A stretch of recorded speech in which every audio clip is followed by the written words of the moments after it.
Hello friends, welcome to my channel riser and achievers. Friends, जैसा कि आप सभी जानते हैं, बिहार बोर्ड ने 8395 टीचर्स रिक्रूटमेंट निकाला है। और यदि आपने भी कंप्यूटर साइंस टीचिंग पोस्ट के लिए अप्लाई किया है तो ये चैनल बिल्कुल आपके लिए है। फ्रेंड्स, आज मैं आपके लिए कुछ एमसीक्यूज़ लेकर आई हूँ फंडामेंटल के, जो हर एक कॉम्पिटिटिव एग्ज़ाम में पूछे ही जाते हैं। फ्रेंड्स, स्टार्ट करते हैं। सबसे first questions, where does a computer add and compare data. Computer अपने डेटा को कहाँ ऐड करता है और कंपेयर करता है, तो ये सबको पता ही है, सीपीयू चिप मतलब central processing unit. Number second, which generation of computer is covered by the period 1964 to 77। Friends, generation मतलब होता है a change in a technology a computer.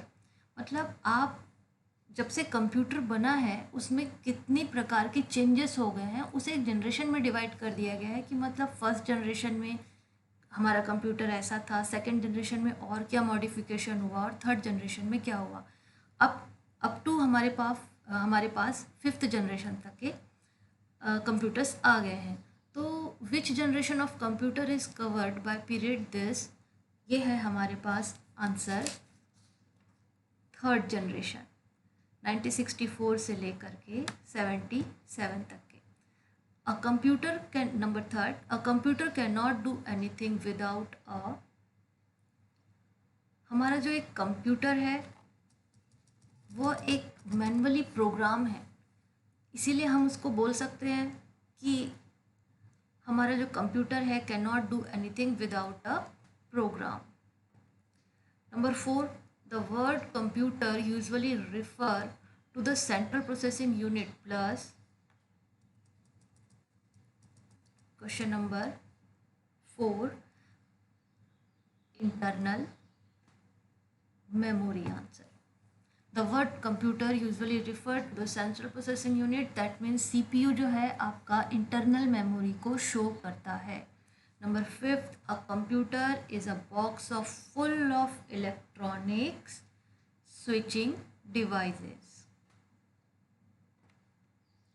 Next है,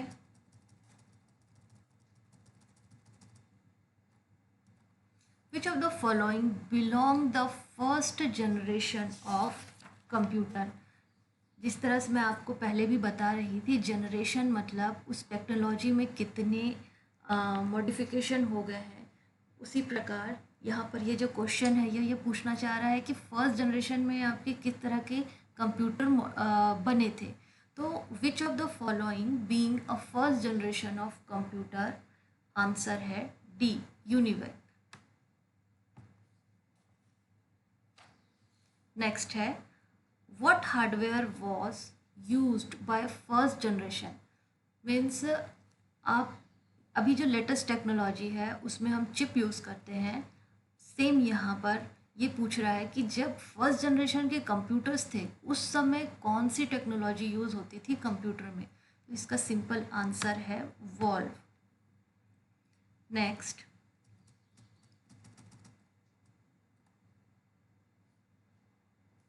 the process of all computer whether micro, mini, mainframe must have, हमारा जो process है वो, जो micro computer हो या मिनी कंप्यूटर हो या मेन फ्रेम कंप्यूटर हो, उनमें ये सब में से क्या होनी चाहिए, बिल्कुल ज़रूरी है। मीन्स इसमें एएलयू होना चाहिए, प्राइमरी स्टोरेज होना चाहिए, कंट्रोल यूनिट होना चाहिए। तो आंसर है ये सारी चीज़ें होनी चाहिए, तभी आपका एक कंप्यूटर वर्क करता है। A collection of 8 bit is called byte. The basic component of modern digital computer are, एक मॉडर्न डिजिटल कंप्यूटर में क्या क्या होना चाहिए। इनपुट डिवाइस ये भी ज़रूरी है, आउटपुट डिवाइस ये भी ज़रूरी है, सेंट्रल प्रोसेसर ये भी ज़रूरी है, मीन्स ऑल ऑफ एबो। Next, which of the following is a part of central processing unit. Central processing CPU में मेनली आपके पास न प्रिंटर होगा, न कीबोर्ड होगा, न माउस होगा, इसके अंदर ALU, that means arithmetic logical unit. Next, number 12, control unit of a digital computer is often called, अब कोई भी एक डिजिटल कंप्यूटर है उसके सेंट्रल यूनिट में नर्व सेंटर होता ही है, integrated chips ICs, that means integrated chip होता ही है, इंटरनल क्लॉक भी होता है, तभी वो शेड्यूलिंग कर पाता है अपने प्रोसेस को कितना समय के लिए भेजना है, देन उसको स्विच करना है। मीन्स ओवरऑल आप अगर इस क्वेश्चन को देखें तो एक control unit of digital computer में ये सारी चीज़ें होनी चाहिए।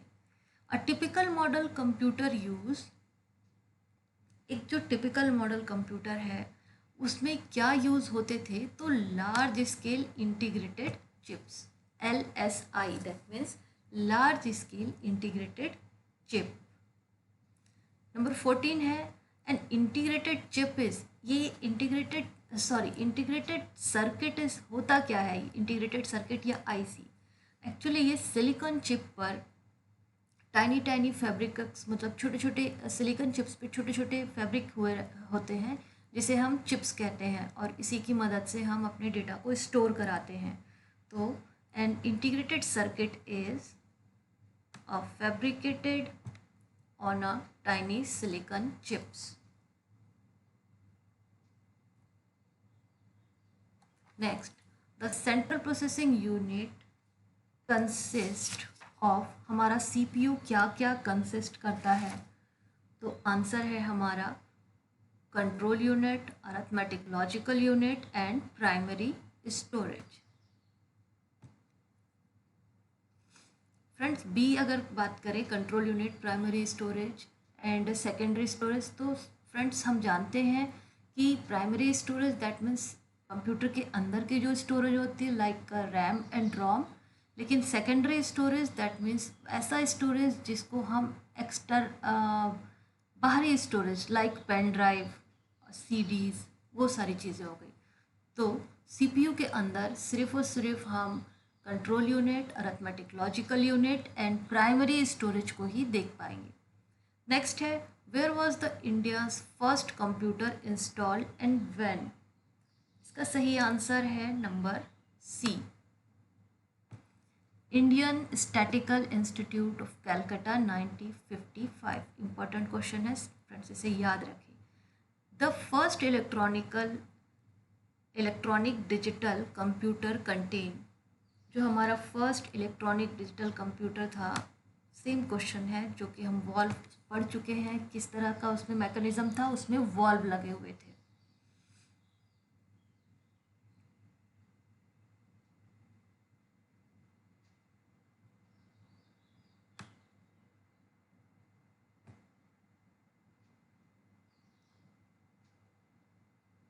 Next question is,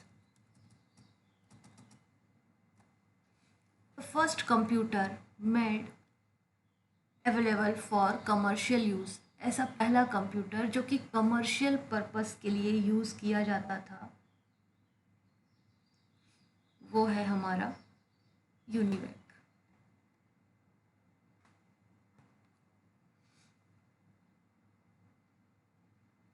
next, the first computer use to store a program, हमारा फर्स्ट कंप्यूटर जो प्रोग्राम स्टोर करने के लिए यूज़ किया गया था वो है EDSAC। नेक्स्ट है question, who is a called of grandfather of computer. Friends, यहाँ पर आपको who is a called of father of computer और ग्रैंडफादर ऑफ कंप्यूटर कुछ भी पूछे, father that means Charles Babbage ही आंसर आएगा। Who is a father of computer या फिर who is a grandfather of computer is Charles Babbage. Next is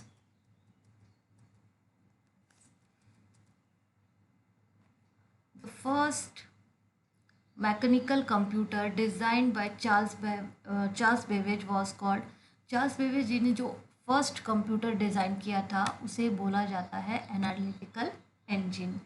fifth generation digital computer will be, हमारे पास जो generation wise computer हैं उन्हें हम कौन कौन सी कैटेगरी में डिवाइस कर चुके हैं। जैसे हमारे पास फिफ्थ जनरेशन कंप्यूटर है, उसमें हम आर्टिफिशियल इंटेलिजेंस का यूज़ करते हैं। मीन्स आप उसमें सिर्फ और सिर्फ कमांड देते हैं और वो आपकी बातों को रिस्पॉन्स करके अप्लाई करता है। लाइक एलेक्सा, जिसमें हम सिर्फ और सिर्फ अपनी बातों को बोल करके अपना काम करवा सकते हैं। नेक्स्ट क्वेश्चन है फ्रेंड्स, ये क्वेश्चन बहुत इंपॉर्टेंट है क्योंकि ये क्वेश्चन बिल्कुल आता ही है, आप इसे स्टार्टिंग कर लीजिए। Who was the father of punch card processing? Punch card processing के फादर कौन है? Herman होलीरेथ।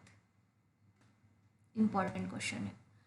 The transistored computer circuit were introduced in, जैसे कि हमारे पास फर्स्ट जनरेशन में वॉल्व यूज़ होता था, तो हम सेकेंड जनरेशन के कंप्यूटर में क्या यूज़ करते थे?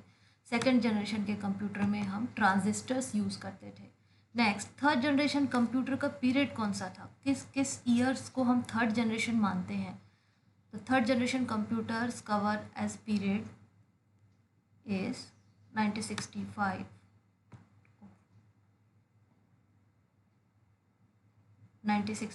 to 71. Next, a six-digit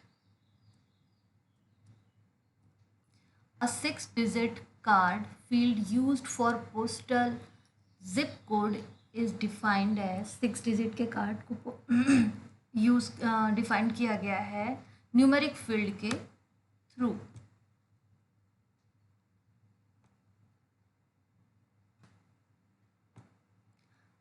Next question, the decreased cost and increased performance of a computer hardware, the distinguished feature of which generation of computer? इसका आंसर है ऑल जनरेशन।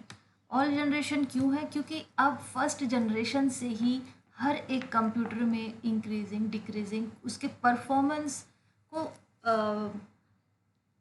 को देख रहे हैं, उसके फीचर्स को डिस्टिंग्विश कर सकते हैं कंप्यूटर के हर एक जनरेशन्स को, तो यहाँ पर ऑल जनरेशन्स आएगा। नेक्स्ट क्वेश्चन है, the first machine to successfully perform a long service of arithmetic and logical operation was mark. Question number 44 का सही आंसर है mark 1। Next question, which is true for digital computer? Digital computer के लिए हमारे पास क्या सही इंफॉर्मेशन है? It represent the decimal number through a string of binary digit. मतलब आपको कोई भी नंबर फॉर्म दिया हो, आप उसको बाइनरी डिजिट में ही वर्क करा सकते हैं अपने डिजिटल कंप्यूटर में। तो आंसर इसका B, it's represent the digital numbers through a string of binary digits. Next question है, primary storage is dash as compared to secondary storage। इसका आंसर है fast and expensive. Means primary storage means आपके पास computer के अंदर inbuilt RAM और रोम, जबकि secondary storage means आपके पास पेन ड्राइव, सीडीज वगैरह। तो सबसे ज़्यादा फास्ट और एक्सपेंसिव होगा आपका प्राइमरी स्टोरेज, क्योंकि जैसे ही आप उस पर वर्क करेंगे सबसे पहले प्राइमरी स्टोरेज ही आपको डेटा ला कर देता है, क्योंकि ये कंप्यूटर के अंदर होता है, इसीलिए एक्सपेंसिव भी होता है। तो फ्रेंड्स, कैसा लगा आपको ये MCQs और कैसे लगे इसके क्वेश्चंस, आप मुझे कमेंट करके ज़रूर बताएंगे। और यदि आपको इस चैनल से जुड़ कर के अपने कॉम्पिटिटिव एग्ज़ाम की तैयारी करना है, तो प्लीज़ मुझे आप कमेंट सेक्शन में बताएं कि मैं आपके लिए और किस किस टॉपिक्स से रिलेटेड समरीज़ या फिर एक्सप्लेनेशन और MCQs लाऊं। Thank you friends.